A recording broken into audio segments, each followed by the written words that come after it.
Hello everyone. तो आज की इस वीडियो में हम डिस्कस करने जाएंगे public institution in India semester 4 का ही सब्जेक्ट है बीए प्रोग्राम का एनईपी स्टूडेंट का। तो इसमें यूनिट फर्स्ट को आज डिस्कस करेंगे जिसका नाम है स्टडी इन पब्लिक इंस्टीट्यूशन। तो सबसे पहले हम इंट्रोडक्शन को समझ लेते हैं कि आखिर इसका मतलब क्या होता है पब्लिक इंस्टीट्यूशन का।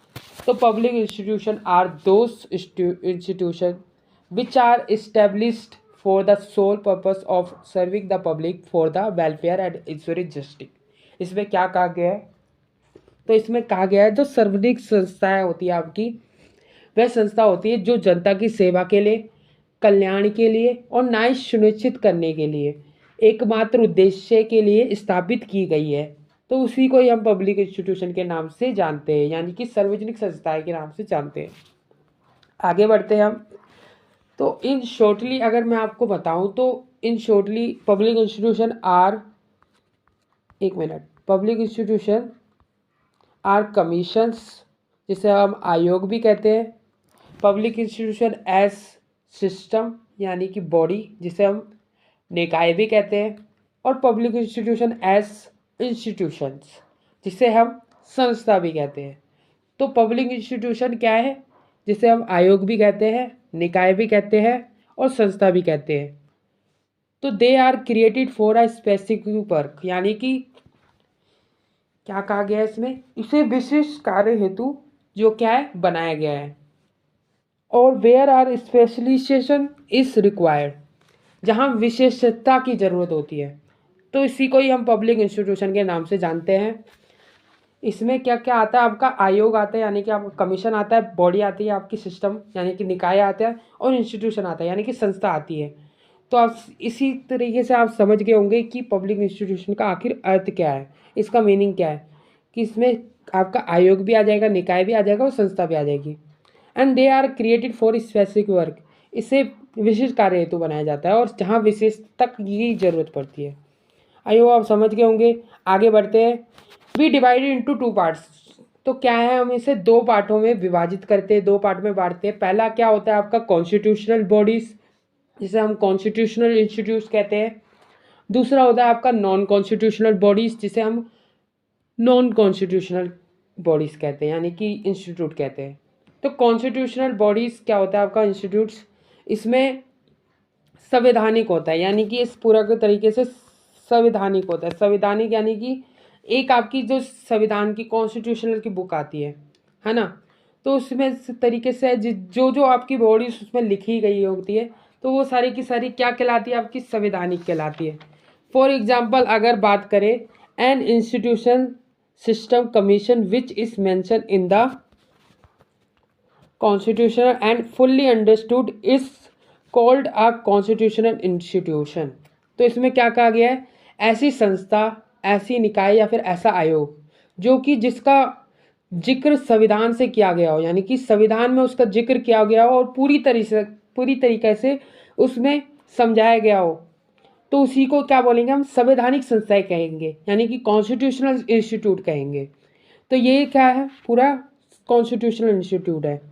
फॉर एग्जाम्पल अगर मैं एग्जाम्पल के थ्रू आपको समझाऊं तो हम कह सकते, तो ये बिल्कुल ऐसी है जैसे कि आपका कोई कोई आपसे पूछता है कि आपके घर का एड्रेस क्या है, ठीक है, तो आप क्या बताते हैं कि,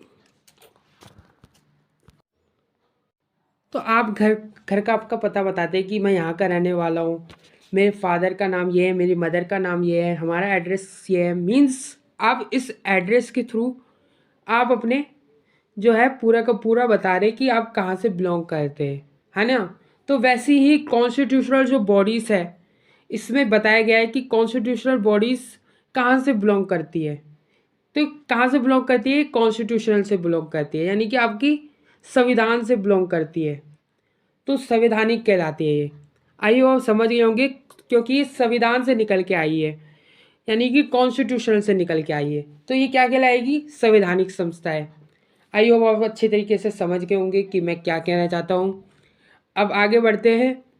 ये बात आपको फिर से रिवाइंड करा दूं मैं आपको कि कॉन्स्टिट्यूशनल बॉडी ऐसा नहीं है, यानी कि कॉन्स्टिट्यूशनल इंस्टीट्यूशन ऐसा नहीं है। जो कि स्टार्टिंग में कॉन्स्टिट्यूशनल आया है, यानी कि हमने जो अडेप्ट किया था 26 जनवरी 1950 में, तो उसी टाइम में जो बॉडी रखी वही कॉन्स्टिट्यूशनल बॉडीज़ नहीं है, वो तो है, साथ ही साथ वो भी बॉडीज़ है आपकी कॉन्स्टिट्यूशनल जो कि अभी भी एमेंडमेंट करने के बाद इसमें डाली गई है। तो इसको भी जो भी नई बॉडी आती है तो वो भी क्या कहलाती है, कॉन्स्टिट्यूशनल बॉडीज़ बन जाती है, यानी कि आपकी कॉन्स्टिट्यूशनल इंस्टीट्यूट बन जाती है। तो इसी को कहते हैं हम कॉन्स्टिट्यूशनल इंस्टीट्यूट। आई होप समझ गए होंगे कि ऐसी संस्था, ऐसा निकाय और ऐसा आयोग जिसका संविधान में जिक्र हो और पूरी तरीके से उसमें समझाया गया हो कि संविधान में, और उसी को ही हम संवैधानिक संस्थाएं यानी कि कॉन्स्टिट्यूशनल बॉडी कहते हैं। अब बात करते हैं नॉन कॉन्स्टिट्यूशनल बॉडी। अब नॉन कॉन्स्टिट्यूशनल बॉडी क्या होती है तो समझते हैं, चलिए देखते हैं। Non constitutional institution is created by the parliament to give the information and power to this institution by making a law, it is a called non constitutional institution। देखिए सबसे इजी लैंग्वेज में मैंने आपको बताया इसमें कि जो गैर संवैधानिक संस्थाएं होती है वो पार्लियामेंट द्वारा बनाई जाती है, यानी कि जो संसद कानून बनाकर इस संस्था की जानकारी प्रस्तुत करती है और इसे पावर देती है, यानी कि शक्ति देती है। तो ये संसद द्वारा बनाई जाती है। किसके द्वारा बनाई जाती है, पार्लियामेंट द्वारा। तो इससे कहते हैं नॉन कॉन्स्टिट्यूशनल बॉडी, यानी कि गैर संवैधानिक बॉडी, यानी कि गैर संवैधानिक इंस्टीट्यूट। आई होप आप समझ गए होंगे। आई होप आगे बढ़ते हैं हम इसका कॉन्स्टिट्यूशनल इंस्टीट्यूट। अब इसे विस्तार में थोड़ा समझेंगे कि कॉन्स्टिट्यूशनल इंस्टीट्यूट होता क्या है। So commission are such system and institution regarding the formation of which provision have been given in our constitution either after amending the constitution it is kept, so that is called constitution institution। देखिए इसमें क्या कहा गया है, इसमें कहा गया है कि ऐसे निकाय, ऐसा आयोग जिनके गठन के बारे में हमारे संविधान में क्या दिया गया हो, प्रोविजन दिया गया हो, यानी कि प्रावधान दिया गया हो। देखिए संविधान में जब प्रावधान दिया गया हो तो वो कॉन्स्टिट्यूशनल इंस्टीट्यूशन कहलाएगा, यानी कि वो पूरे तरीके से संविधान से मिला हुआ है, संविधान में उसका जिक्र किया गया है, तो वो कॉन्स्टिट्यूशनल इंस्टीट्यूट कहलाएगा। या तो संविधान में संशोधन के बाद उसे रखा जाता हो तो वह संवैधानिक निकाय होगा, यानी कि आपका जो है संवैधानिक निकाय, यानी कि आपका जो कॉन्स्टिट्यूशनल इंस्टीट्यूट कहलाएगा। जैसे कि हमने स्टार्टिंग में बात किया है कि हम इसे निकाय भी कहते हैं, संस्थाएं भी कहते हैं और आयोग भी कहते हैं, यानी कि कमीशन भी कहते हैं, बॉडीज़ भी कहते हैं और इंस्टीट्यूट्स भी कहते हैं। आई होप समझ गए होंगे। तो इसमें यही कहा गया है जो commission and such system and institution है regarding the information of which provision have been given in our constitution either after amending का constitution it's keep to that is called constitution institute, यानी कि ऐसे निकाय, संस्था, आयोग जिनके गठन के बारे में हमारी संविधान में प्रावधान दिए गए हों और या तो संविधान में संशोधन के बाद उसे रखा गया हो तो संवैधानिक निकाय कहलाता है। फॉर एग्जाम्पल के थ्रू हम सबसे बड़ा एग्जाम्पल लेते हैं इलेक्शन कमीशन, जो आर्टिकल 324 में इम्प्लीमेंट किया गया था। तो ये समझ सकते हैं आप फॉर एग्जाम्पल के थ्रू। आगे बढ़ते हैं कॉन्स्टिट्यूशनल इंस्टीट्यूट जिसे हम बॉडीज भी कहते हैं। इसमें हमें कौन कौन सी संस्था है, यानी कि कौन कौन से इंस्टीट्यूट आते हैं हमारे संवैधानिक है, जो कि जिनमें संविधान का जिक्र हुआ हो, तो वो कौन कौन से इंस्टीट्यूट है तो पढ़ते हैं। सबसे पहले नंबर में आता है फाइनेंशियल कमीशन, यानी कि वित्त आयोग, जिनके फाइनेंस से जुड़ी हुई जो कमीशंस होते हैं वो सारे के सारे आर्टिकल 280 में आते हैं। तो ये यूपीएससी लेवल का सब्जेक्ट है, प्लीज़ तो अच्छे से पढ़ लेना क्योंकि ये बहुत इंपॉर्टेंट टॉपिक आपको कवर अप करा रहा हूँ। यूनियन पब्लिक सर्विस कमीशन, यानी कि यूपीएससी आर्टिकल 352 323 में आता है। अगला बढ़ते हैं हम स्टेट पब्लिक सर्विस, जो आर्टिकल 315 से 323 में है। फाइनेंशियल कमीशन आर्टिकल 280 में आता है, जिसे हम कहते हैं वित्त आयोग। और स्टेट पब्लिक सर्विस कमीशन को हम क्या कहते हैं, राज्य लोक सेवा आयोग। और आपका ये यूनियन पब्लिक सर्विस है जो संघ लोक सेवा आयोग होता है।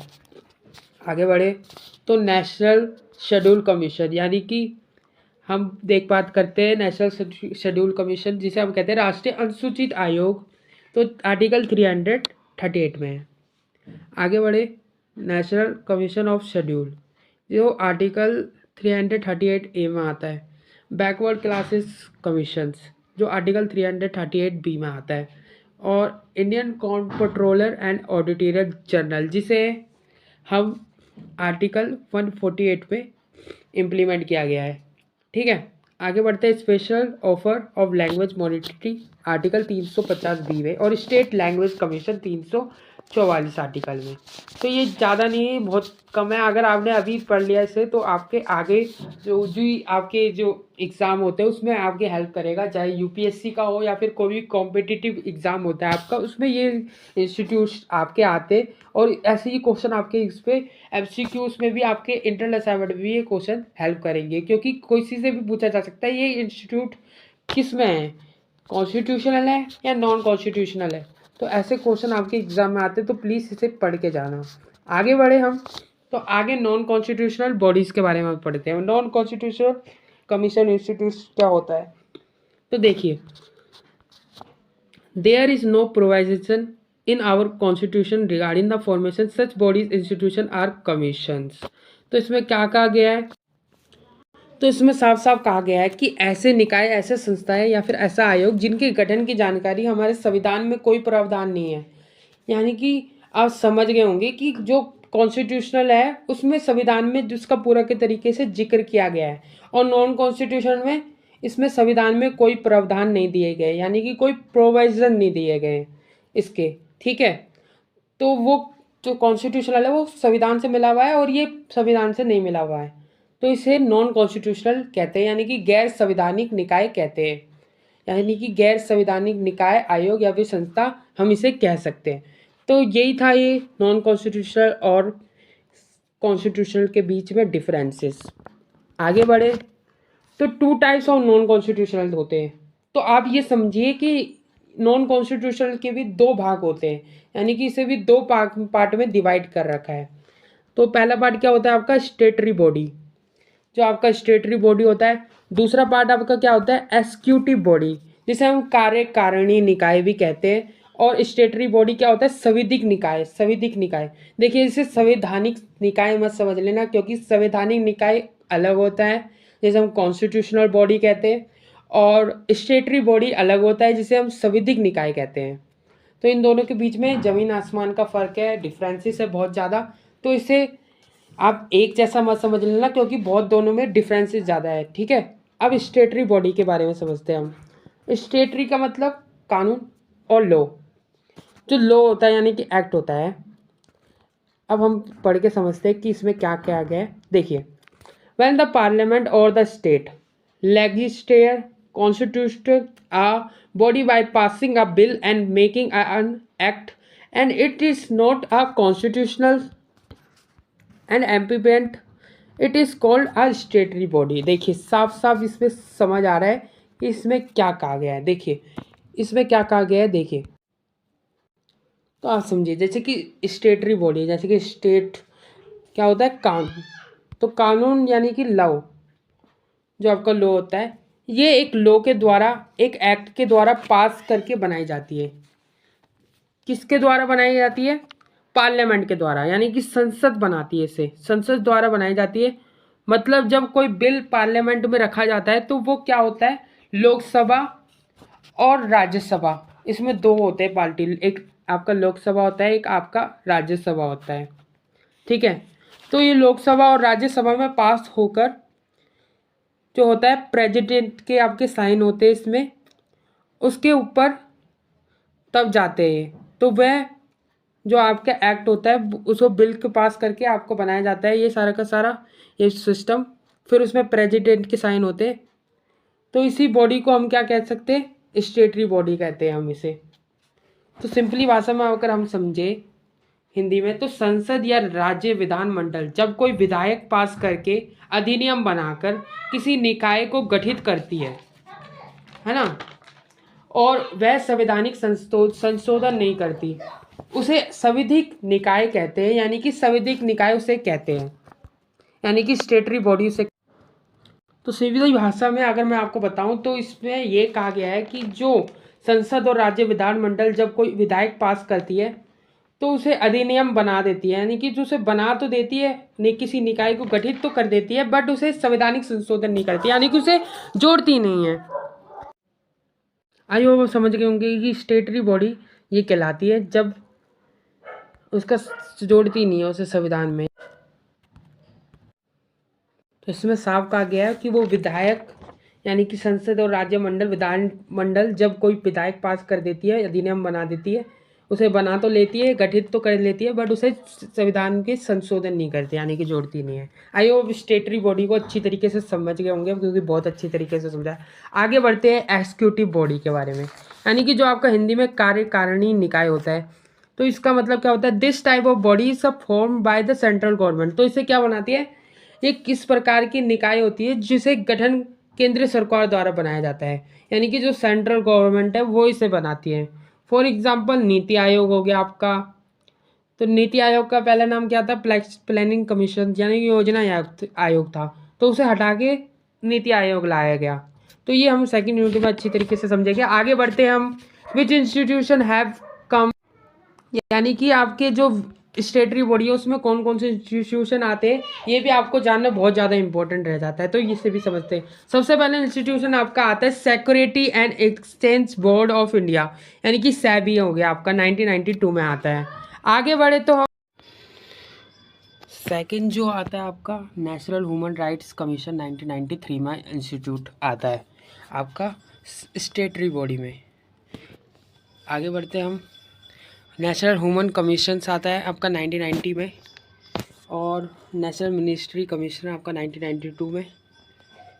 और आगे बढ़ते हैं हम। नेशनल आपका जो आता है ग्रीन ट्रिब्यूनल जो आपका 2010 में।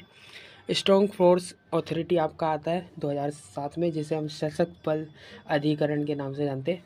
लोकपाल और लोकयुक्त, ये आपका central and state information commissions, national competition commissions, और आपका national commission for protection all child rights, और सेंट्रल विजिलेशन कमीशन, यानी कि केंद्र सत्यकर्ता आयोग, जिसे हम CVC के नाम से जानते हैं। ये हम पढ़ेंगे अपनी 7th यूनिट में, लास्ट वाली में।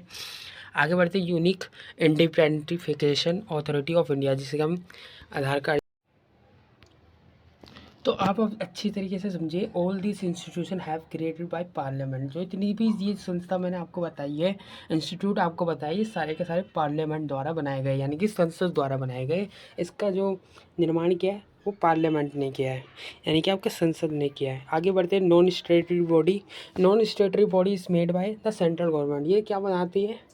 ये बनाती है केंद्र सरकार, यानी कि आपकी सेंट्रल गवर्नमेंट बनाती है नॉन स्टेटरी बॉडी, जो आपकी नॉन स्टेटरी इंस्टीट्यूट है। आगे बढ़ते हैं। इसमें क्या क्या आता है? नीति आयोग आ गया आपका, जिसे हम सेकंड यूनिट में अच्छी तरीके से कवर करेंगे। नेशनल डेवलपमेंट काउंसिल आ गया आपका। सेंट्रल ब्यूरो ऑफ इन्वेस्टिगेशन आ गया आपका, केंद्रीय जांच ब्यूरो CBI जिसे हम कहते हैं।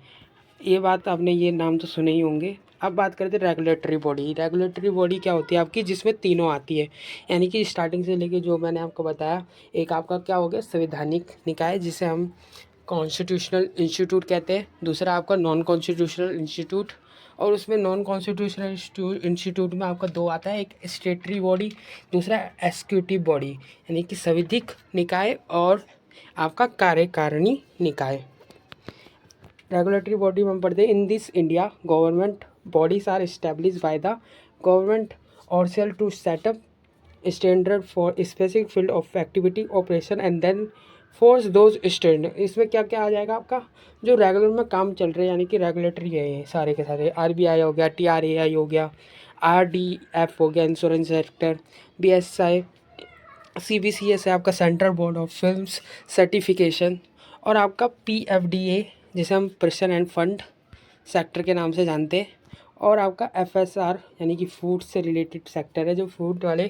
तो वो सारे के सारे जो होंगे ये रेगुलेटरी है। तो यानी कि रेगुलेटरी बॉडी है, यानी कि रेगुलेटरी सिस्टम है, ये सारे के सारे रेगुलेटरी इंस्टीट्यूट है। तो ये थे पूरी की पूरी फर्स्ट यूनिट। आई होप आपको समझ आ गई होगी। आपका पहला यूनिट, इसमें आपको इतना ही पढ़ना था कि इसका अध्ययन करना था आपको, पब्लिक इंस्टीट्यूशन आखिर होता क्या है और इसमें क्या क्या इंस्टीट्यूट आते हैं। तो आई होप आप अच्छी तरीके से समझ गए होंगे, क्योंकि बहुत ही ईजी लैंग्वेज में मैंने आपको इससे बताया कि आखिर पब्लिक इंस्टीट्यूशन में आपको क्या क्या पढ़ना है।